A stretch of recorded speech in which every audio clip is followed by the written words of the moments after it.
I remember the quote of Mahatma Gandhi today: education is a backbone of society and is largely responsible for its upliftment. The aim of this webinar is to provide a space for discussion, and I ensure the webinar will be very fruitful to the enhancement of quality in human resource development in higher education in India. Now, we move on the first expert speech of the webinar. I am honored to invite our today's expert speaker, Dr. Jagdish Joshi sir, for deliver a speech and share a knowledge and information regarding human resource development in higher education after COVID-19. Jagdish Joshi sir. Thank you. Greetings from Gujarat, India, to all those who are listening and watching me. I would like to congratulate the team of Bhakta, Kavi, Narsinh, Mehta, University, Junagadh for organizing an international webinar, which is the need of the day. Thank you, Professor Dr. Chetan Trivedi, the Vice Chancellor, and Dr. Om Joshi, convener of the webinar of Bhakta, Kavi, Narsinh, Mehta, University, Junagadh, for giving me an opportunity to share this platform. I would like to thank you for connecting people during the time of physical disconnect and social distancing. It is end of lockdown 4 and beginning of unlock 1.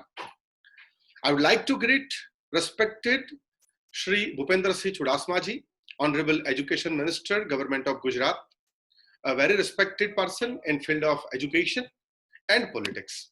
Respected Shri Anju Sharma ji, IS, Honorable Principal Secretary, Education Department, Government of Gujarat. Professor Dr. Chetan Trivedi ji, Honorable Vice Chancellor of the University.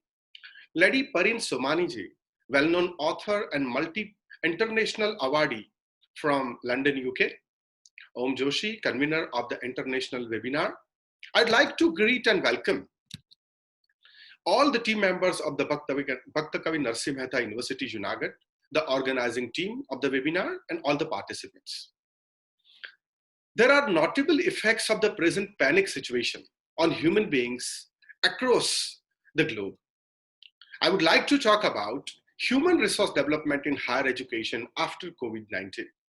When we would like to look at the effects of it and after COVID-19, we should have a look at what was happening before this COVID-19 or COVID epidemic came in 2020. It affected higher education or human resource development in the scene.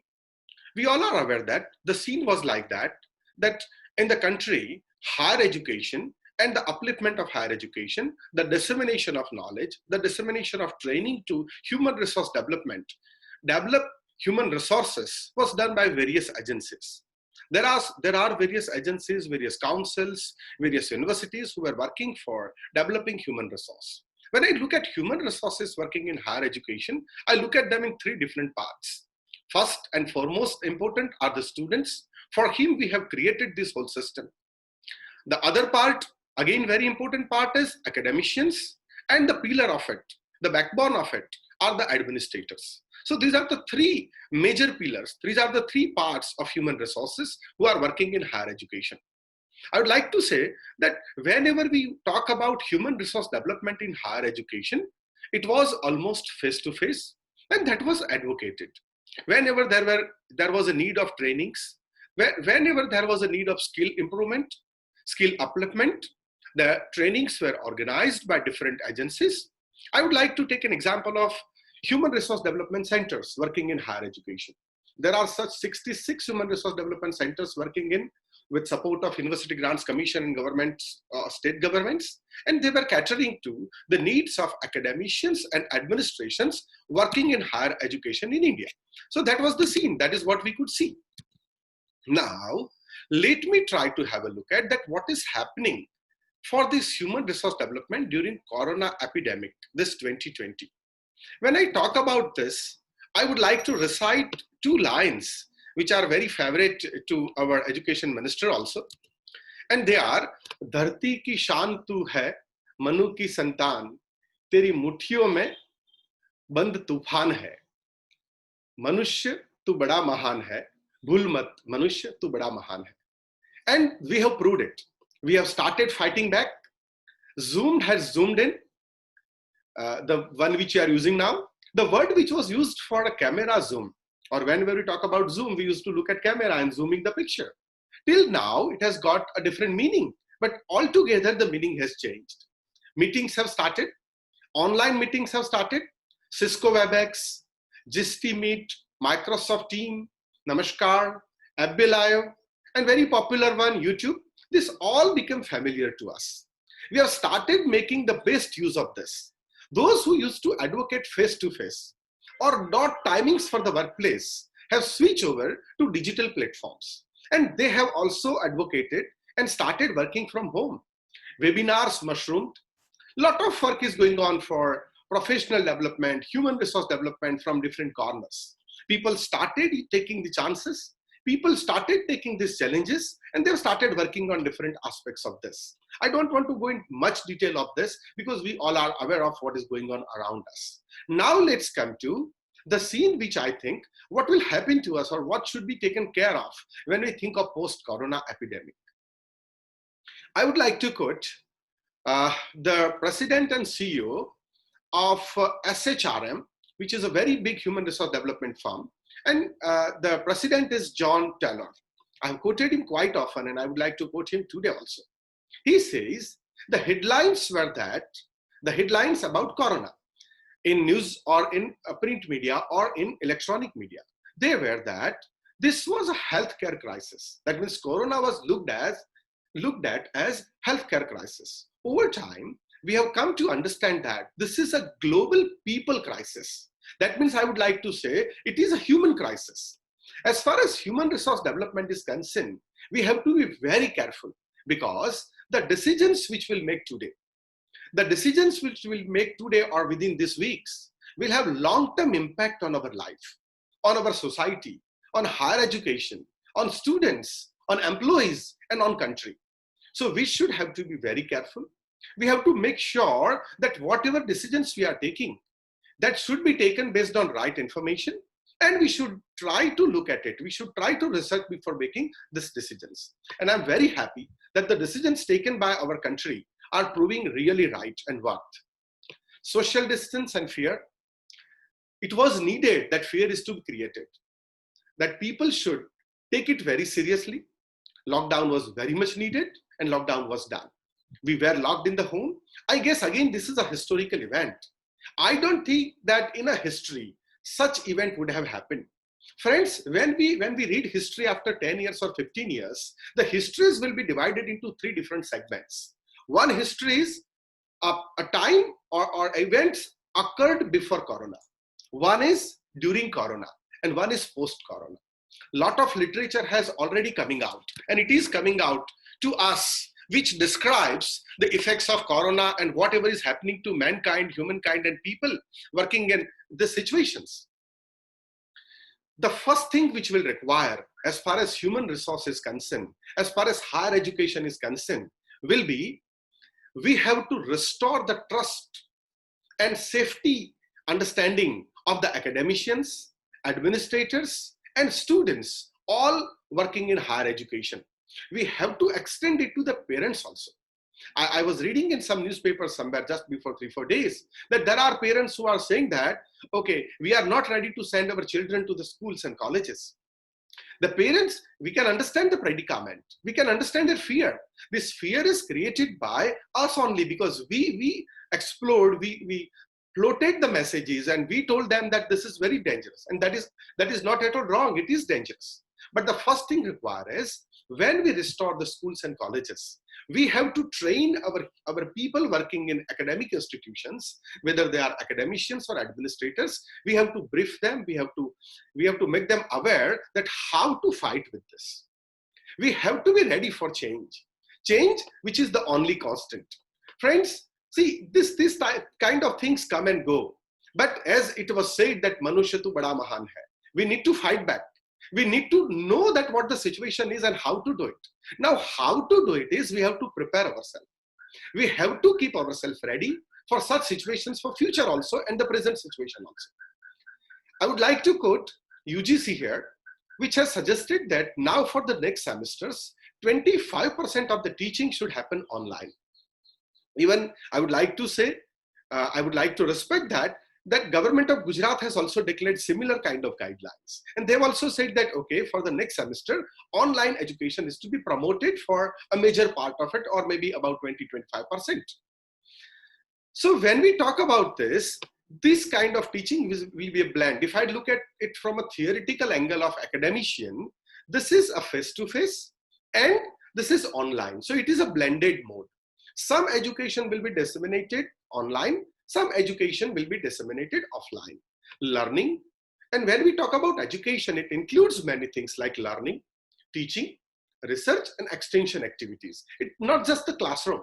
We have to think about all the activities which are involved in this. It will be changed. The way will be changed, how we will try to do it. But friends, I would like to tell you one thing. I'm sure the things may look like that it will be so much change, but I'm sure that almost things will be similar after COVID-19 also. One thing has changed, and that I would like to quote a protagonist of Ernest Hemingway from Old Man and the Sea, and he says, man is made not for defeat. A man can be destroyed but not defeated. So I would like to say that we are ready for it. Almost we will try to look at it in a similar way. When there was terrorist attack on Mumbai, just after a few days Mumbai was almost calm and it was on routine. Like that, if you look at the streets of Ahmedabad, if you look at the streets of Gujarat, if you look at the places of India, almost people, they come out and they started working. But one thing is remarkable in this, and that I would like to tell you, friends, and that is there is a big change in the attitude of human beings. There is a big change in the attitude of teachers, academicians, students, and those whosoever are working in this environment. Now, there is a need to nurture this attitude. And what is the change in the attitude? And the change in the attitude is, see the number today. The number is, I was told that the number is more than 5,000 who is attending this webinar. Like this university itself has organized more than 20-30 webinars. And almost all the universities of Gujarat under the guidance of Education Ministry has organized a number of webinars. And if you look at the number who took participated in, who took benefit of this, that goes in lakhs and millions. So friends, the attitude started changing. We started caring more for people. We started looking at people with more respect. And one thing is sure, everybody working in higher education and at other fields, they thought that we have to equip ourselves. Let us try to sharpen our skills. Let us try to go for better skills for ourselves.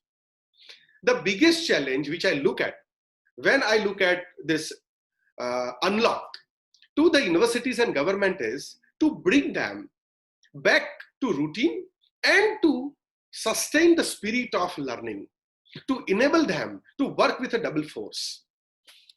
When I say that we need to enable them to work with double force, I here remember our Mahatma Gandhiji.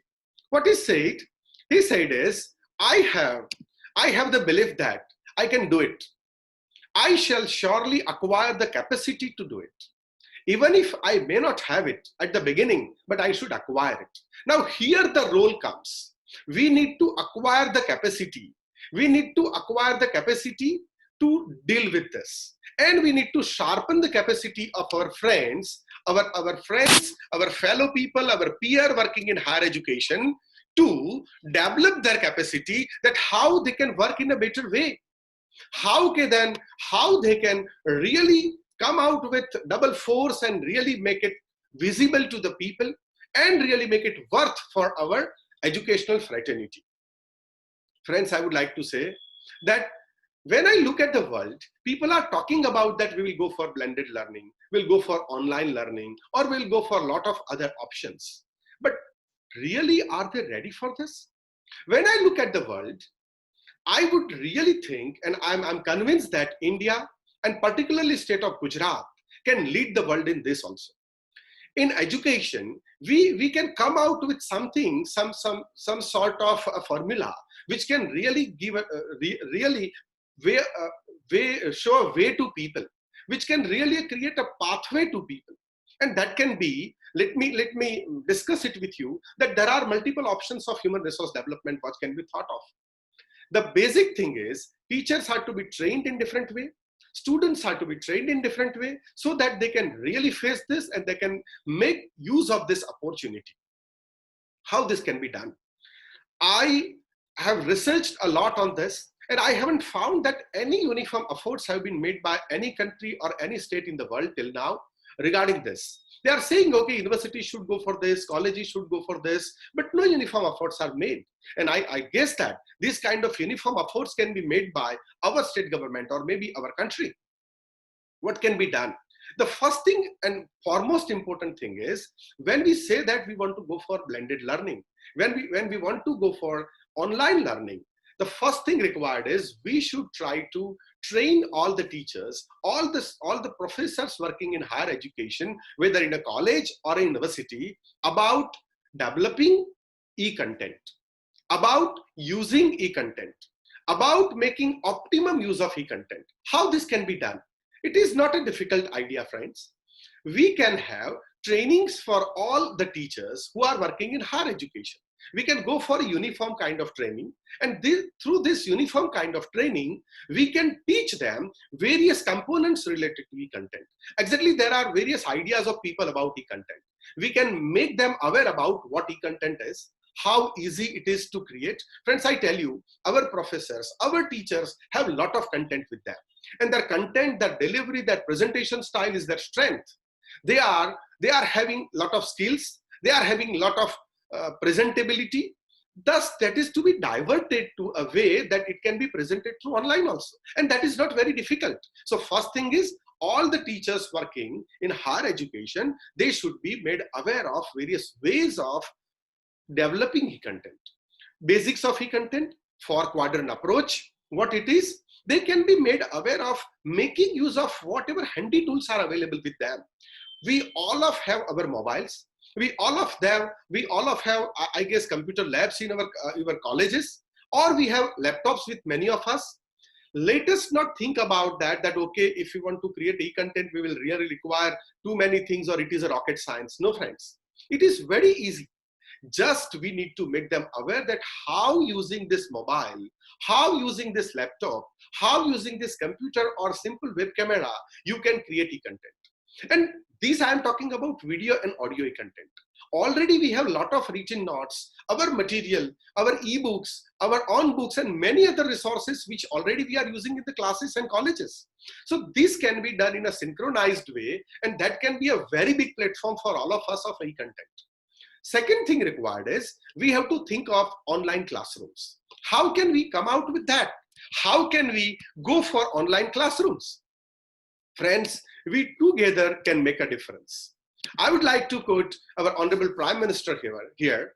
We walk together, we move together, we think together, we resolve together, and together we take this opportunity or this country forward. So friends, it should be our will. It should be our idea that really we would like to take this country forward and we would like to go for it. Online classrooms, again, not a rocket science. We can very easily go for this. How? Let me give you a very simple example, friends. There are various free tools available, like Google Classroom is available free of charge. Microsoft Teams is available free of charge. Moodle is available free of charge. What is to be done? Just the idea is to be done is our teachers are to be sensitized about how to use this, how to make optimum use of this. But when we want to go for these platforms, when we want to use such platforms, the important thing is we have to create synchronized efforts. How synchronized efforts? We can think of synchronized efforts in a way that the teachers from different universities in different subjects, let me take example of compulsory English. Those are teaching compulsory English. Let us take an example of one state. Let us take example of our state only. Why other state? Let us say Gujarat. I am taking it as an example.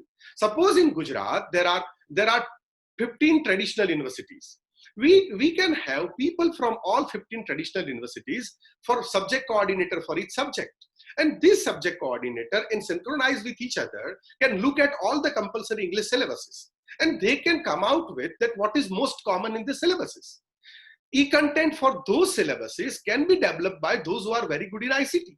Say, for example, 20 professors from Gujarat can be identified, and they can prepare best e-content possible for this using BISEC, using video, whatever facilities are available with different universities like Dr. Babasaheb Ambedkar Open University or BISEC or EMRC of Gujarat University, or there are many multimedia facilities available. That content can be prepared.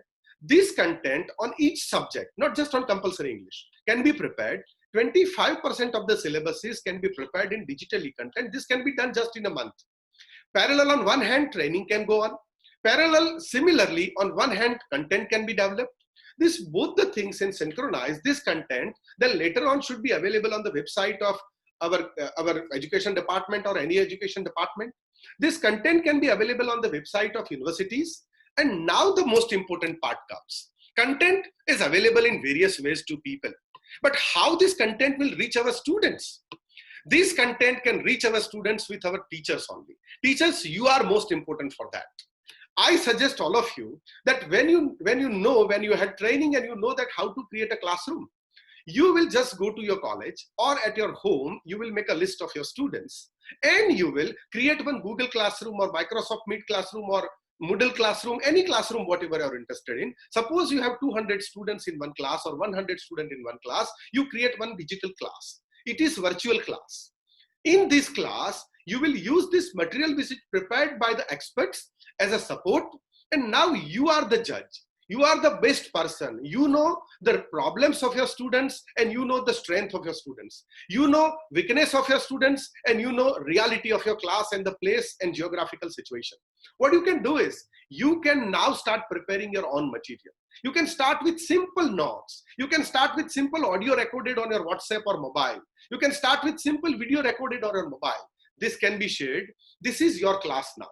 You can deliver your written material. You can deliver your notes, you can deliver reference material, you can test them, you can conduct tests also, you can ask them to go for a lot of activities, what not.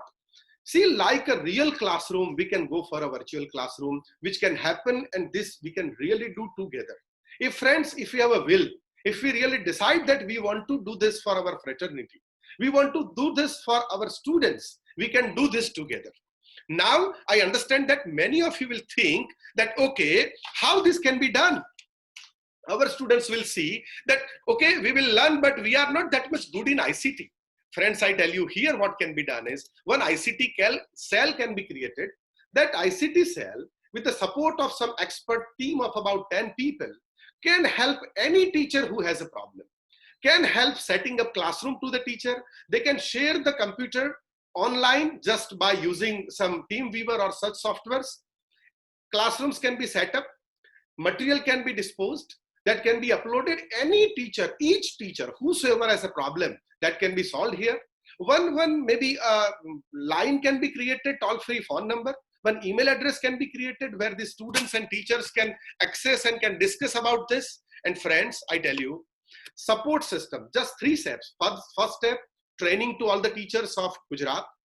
Second step, creation of e-content, and this creation of e-content with the support of universities only, that will be uploaded on the websites of the universities, and that material will be used by each college. And third most important is, teacher will create each class for each subject, and fourth most important, support to this each teacher. Teacher should not feel that he is alone there. He must be holded his hand. His hand must be holded by us, our people, universities, government, and anybody. I tell you friends, this has not been done by any government at present anywhere in the world. This can be thought of as a good idea, and this can be executed for the betterment of betterment of our education. I would like to tell you friends, our teachers and our students, they are very keen to learn. They are very keen to use these facilities. They are very keen to make optimum use of these things. Let me give you a simple example. Just before a few days, we have organized such, which I am talking about, that kind of training only for online e-content development course. And friends, you will be surprised to know that in the first batch, I have received 400 applications from across India. We have completed that successfully, and I have received many requests from all over the country that would like to go for this course. We are left out. We have conducted second phase of it. I have received 1300 applications from all over the India. and we have conducted that also successfully. Third phase, I have received 700 applications. So teachers are ready to learn. They really want to do. Our fraternity is really thriving to do it. They have been waiting for an opportunity where they can really make a difference.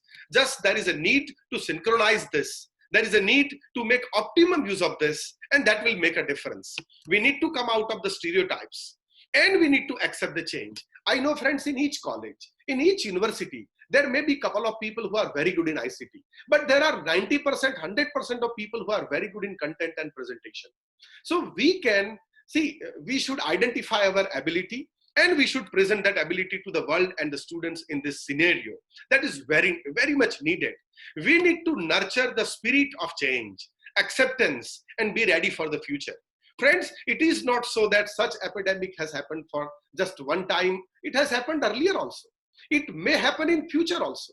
The chances are there that future wars may be atomic wars, or future wars may be biological weapon war, or maybe chemical weapon war. When there will be such wars, such condition may happen once again also.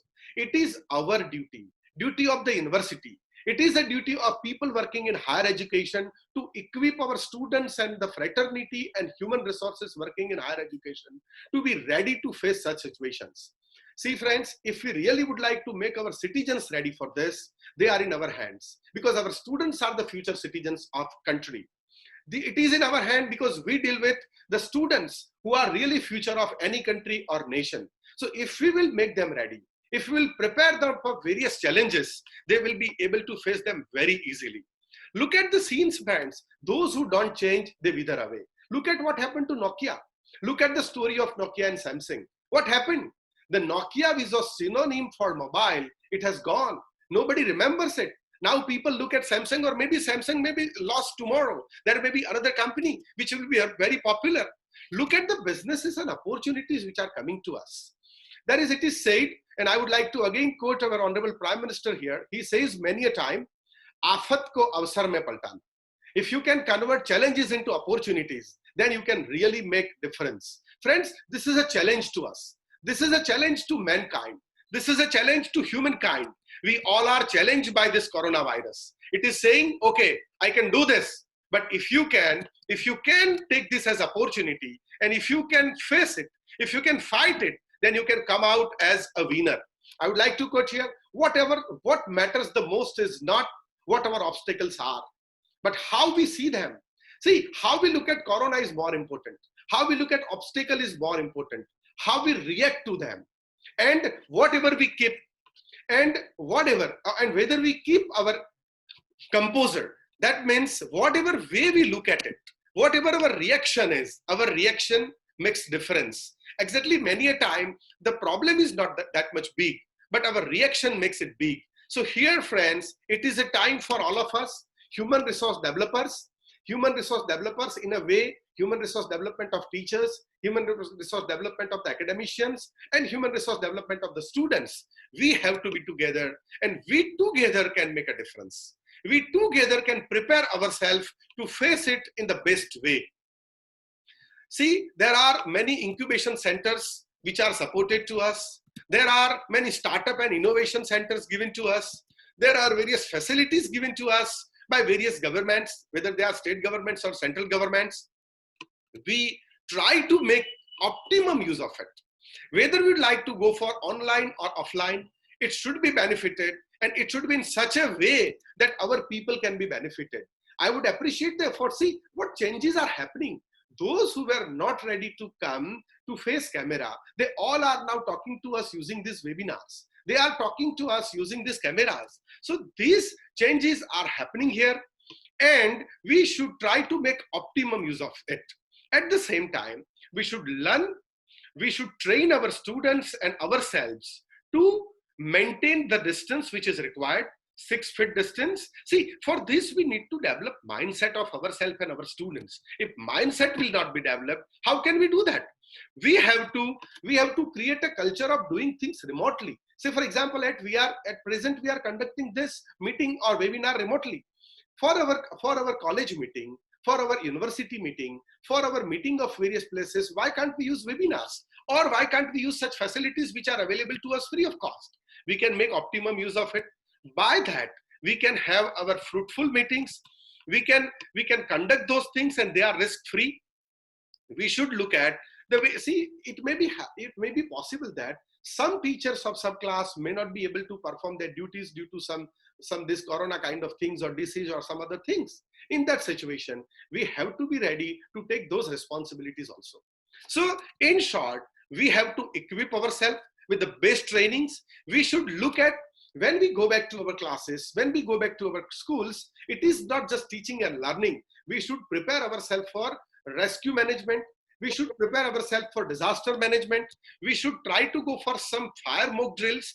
This should be a regular part of our HR development, our student development. I know that many schools and colleges may be doing this, but I suggest all the universities and all the colleges, we should think of this and we should develop a mentality, a training, a procedure for crisis management. See, crisis management is to be developed in a way that we can meet up with any kind of crisis which comes to us. I guess these ideas will be useful to us, and this is how we can go for such kind of crisis. We can face such kind of crisis. There is a need to provide some resources to our people also.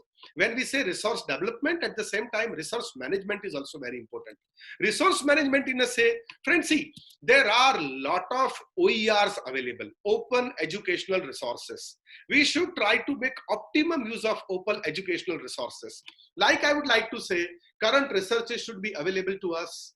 How to video, how to audio, that should also be made available to us. Friends, what happens is, I tell you friends, the most important thing today is, or most important thing for teachers, or most important valuable thing for teachers today is, we should understand, realize the importance of collaborative work. The most, see, if I quote Robert John Mahan, who says the most valuable resource that all teachers have is each other, you and me, all of us. Without collaboration, our growth is limited to our own perspectives. So I think with this, I would like to conclude that now we should collaborate. We together should try to help each other. We together should try to support each other, and together we can make a difference. We can fight 100 such threats like corona together, and we can make a difference. I would like to thank all of you. Thank you once again. I understood that your speech and knowledge you said here on human resource and development in higher education, on a new initiative developing paths for higher education. Thank you so much, sir, for your remarkable speech. Now, I would like to invite our renowned guest and our Principal Secretary, Education Department, Anju Sharma ma'am, for explore the ideas on human resource development in higher education. Anju Sharma ma'am. Namaskar. આજના આ વેબિનારમાં ઉપસ્થિત માનનીય શિક્ષણ મંત્રી Shri Chudasama sir, કુલપતિ Shri Narsinh Mehta university Shri Chetanbhai, Shri Jagdishbhai, Parin madam, and all the viewers. Both the experts have given very good idea about how learning is going to change in the coming days in light of the situation that COVID has brought before us, and how we can make the best advantage of the situation and build up online learning forums and make adequate changes in pedagogy. What I have seen in the last 2 months is that our universities, they have really made a lot of changes in their formats. So many of them are now going in for online learning modules. And we have mandated to all of our universities that in the next academic session, starting from 21st of June, they have to start with the learning through online technology only. One of the most important things that we've asked them to do, and I'm sure that they're doing also, is that the entire learning curriculum will have to be divided into sections which are suited to online learning and which are not suited to online learning. So those areas, those topics that are suited to online learning, they should be taken first through online learning. And then the remaining topics, they can be taken through the physical learning model. What are those things that can be imparted through online? And what are those things which have to be imparted through physical? The concepts that are more abstract, concepts that require a lot of conceptual understanding through experimentation or through some models or face-to-face. These have to be transferred to more physical learning because they have to involve a lot of interaction. Without interaction, you cannot learn the finer nuances of these. Whereas things that you have learned in the past also, the basics that you have learned in the past, and now you are only building over them. Things that are simpler and more reading based, those can be gradually moved to online. Also things that require a lot of visualization, because a lot of audio visual content you can pass on through the online teaching model. In the online teaching model, a lot of audio visual content goes, so anything which can be explained better by audio and visual, that can go into online learning. Anything that is also visually based, that is that you learn better by seeing, that can also go into online learning, and it is better to learn it online. For example, like sometimes when you watch a movie, it's easier to understand the concept rather than reading it. So what the teachers will have to do, and Jagdish Bhai has been heading the faculty development team of Gujarat University, what they need to do is that the teachers learn to use the audiovisual equipments and lot of audio video media into the learning process. Now, I'll give you one example. When I was in one of the workshops, I was taught, rather in one of the training programs, and I was taught about leadership. So when you're teaching about leadership, if you embed it with the movies, there are a large number of movies you watch, A Few Good Men, or Godfather, or whatever, that will elaborate upon various aspects of leadership. So if you show snippets to them, that these snippets can be utilized to show how leadership works. If you are teaching group behavior, I've been a student of management, so I can talk about that better. Even in science. So all these things can be put together into modules. What modules can be utilized? So when you develop a pedagogy for a subject, you also say that, okay, this is the topic, and here you can show this clip from this video. So that the reinforcement takes place, and enhanced learning takes place, and the understanding of the concept takes place. So all that hard work will have to be done by the academicians now, by our teachers, to build these online audio video content into our learning. You cannot replace the online teaching by physical teaching just like that. Okay, I used to go to the classroom and I used to deliver a lecture like this and write this thing on board. The same thing I will do now online. That's not going to happen. And if that does, it will ruin the entire thing. It will be highly detrimental to the learning process. But you have to modify your teaching. You have to modify the content in a way that it suits the online content. It's very difficult to hold attention for 50 minutes online, but for 50 minutes you can hold attention in a classroom. So that's also difficult. Because most of us, I remember, in fact, that not at this age, even in younger age, if the lessons are not very interesting, the lectures are not interesting, you tend to doze off. But online, beyond 5 minutes or so, they say 2 minutes, but I say, okay, beyond 5 minutes, it's very difficult to hold attention to the monotonous voice, to the monotonous visual. So there has to be a lot of variation in the contents. If you're giving a lecture giving a class, online class for 50 minutes, it has to have a lot of rich content to uphold that attention. Otherwise, that attention will not come. And if the attention doesn't come, whatever you say, it may just dissipate and it will never bring out the results. So a lot of audio media, a lot of visual media, all that input has to come in the online teaching modules, and it has to be highly variable and fluctuating also.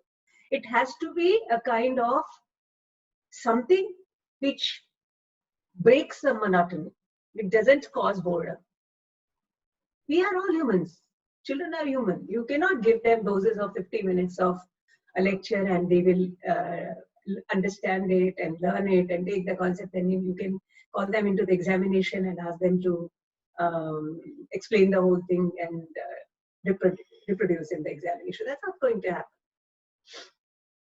So I think a lot of hard work will have to be done by our universities to bring those changes in the system. With this, I would like to end my talk. Thank you so much, and thank you for patiently listening to me.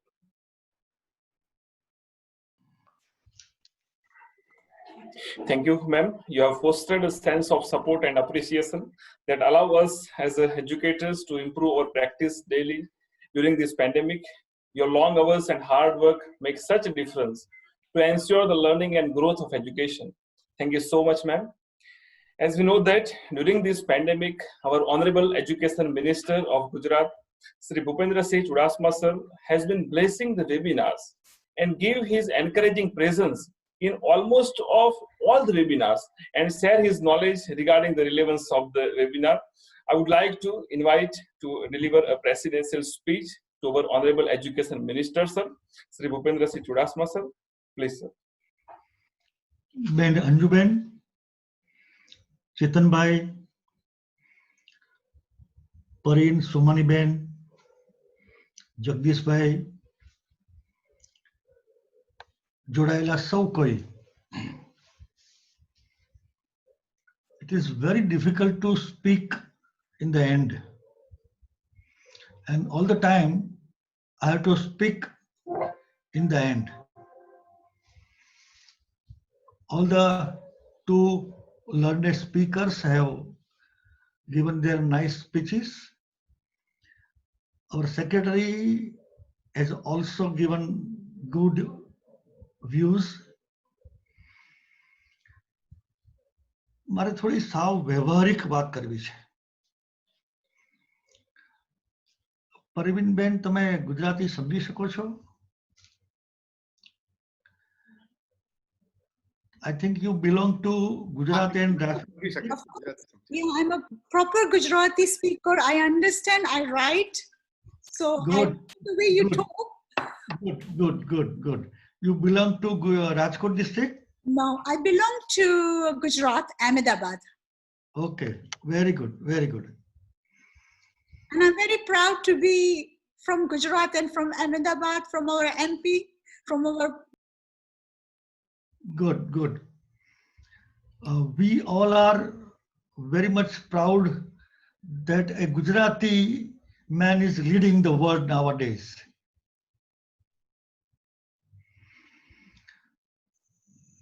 પહેલા તો હું ચેતનભાઈને એમની ટીમને ખૂબ અભિનંદન આપું છું કે 29મી એપ્રિલે આપણે આ વેબિનાર યોજવાનું નક્કી કર્યું અને એ દિવસથી લઈને આજ સુધી Madam, we decided to arrange webinars. What is the and what will be the effect after Corona, before Corona? And all our government universities as well the private universities also organized webinars on different subjects also. This is webinar part 2. Okay. Yeah. It will affect all the sectors, not only education or higher education, economic, transportation, industry, agriculture, tourism, so many and all, not so many, but all the sectors. After Corona, what will happen? Everything now digital, not physical. We are not habituated. So first of all, we have to create our nature and habit. After Corona, we will have to prepare ourselves, because 100% change, 100% change. We didn't know what we are facing today and what we'll face tomorrow. All of a sudden. But to my mind, this is a change for a chance. And very good chance we are getting. And I'm sure that we'll meet with the chance, meet with the challenges, and use the change also.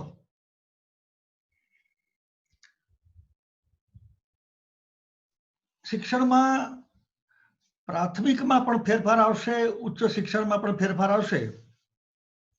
પણ ઉચ્ચ શિક્ષણમાં આપણે થોડા રાહત અનુભવીએ અને થોડા નસીબદાર છીએ કે આપણે સમજદાર, પરિપક્વ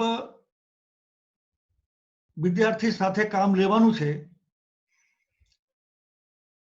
વધારે અઘરું શિક્ષણમાં પ્રાથમિક માધ્યમિકમાં પડવાનું છે. માસ્ક, સોશિયલ ડિસ્ટન્સ, શિક્ષકે પોતે ટેવાવું પડશે, એનો સ્વભાવ કેળવવો પડશે, અને પછી જ રાતોરાત ઇન્ફ્રાસ્ટ્રક્ચર નહીં બદલાઈ જાય. આ જ સુવિધા, આ જ સગવડતા, આ જ ભૌતિક પરિસ્થિતિ, એમાંથી શ્રેષ્ઠ કરવાનો પ્રયાસ આપણે કરવો પડશે. અને ગુજરાતે તો સ્લોગન આપ્યું છે, આફતને અવસરમાં કેવી રીતે પલટાવી શકાય. In past we have proved our ability also. In these circumstances, I feel this type of continuous webinar will help us.